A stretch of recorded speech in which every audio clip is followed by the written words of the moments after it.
Mga master, available na nga itong GSIS MPL Lite.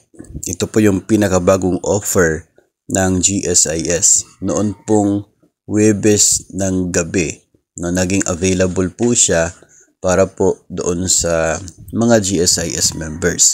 So, ang maganda dito, ilalagay nyo po yung net take home pay ninyo. Tapos, ilalabas niya yung mga parang proposal na mga loan offers katulad po nito. Kung sakali po na nasa 6,000 na lang ang inyo pong net take home pay, 5,000 sana kaso may increase so naging 6,000. So meron kang 1,000 na pwede mong gamitin pambayad sa monthly amortization sa MPL Lite. Ito po yung mga offers na kanila pong pinapakita kapag 1,000 na lang ang pwede mong maiutang. Ito po 933 ang monthly amortization sa 20,000 sa loob po yan ng 2 taon. Ito po yung maximum term dito sa MPL Lite, 20,933 for 2 years, 15,712. Ang pinakamababa na pwedeng mautang dito ay nasa 5,000 pesos. So ito po ay bagong offer kaya po siya tinawag na light kasi 5,000 to 50,000 lamang yung maximum niya, tapos yung term ay up to 2 years lang kaya mabilis lamang yung bayaran, madaling ma-fully paid at madali pong babalik sa dati yung net take home pay po ninyo. So ito po ay available sa GSIS Touch. Pwede po kayong mag-login at i-check po ninyo ang MPL Lite na makikita po ninyo doon po sa loans.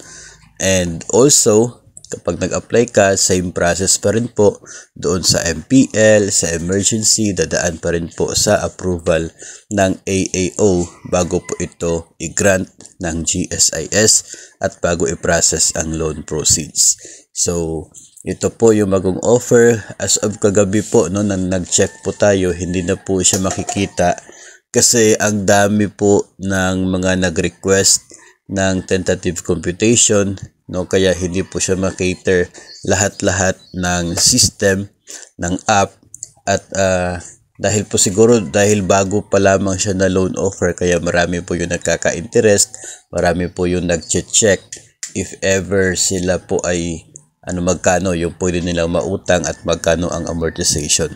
So abang-abangan lamang po natin sa GSIS Touch from time to time if we are interested to check para po malaman natin kung magkano yung pwede nating offer at magkano yung pwedeng amortization dito po sa MPL Lite na ito.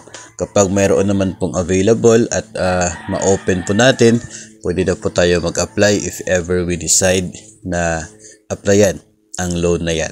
So ito po ay mayroong 6% interest para po sa mga at least 3 years na ang kanilang paid premiums. Pero para po sa below 3 years, ang paid premiums ay 7% per annum ang kanila pong interest rate na kinokolekta po ni GSIS. So, ito po, check nyo na lamang po sa GSIS Touch. If wala pa kayong GSIS Touch, pwede po kayong mag-download sa App Store o kaya ay sa Google Play.